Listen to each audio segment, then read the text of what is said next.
In front of me is XIAOMI Redmi Note 13 Pro, and today I would like to show you how you can edit password saved in Google Passwords Manager.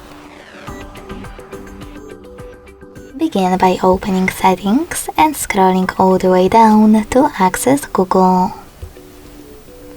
Then click on All Services.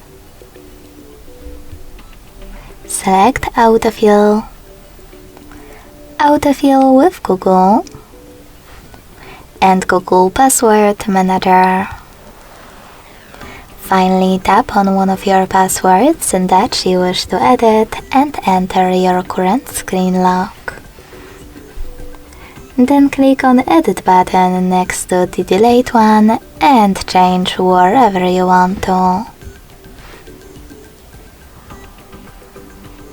When you finished, to save your changes, hit Save at the top right corner.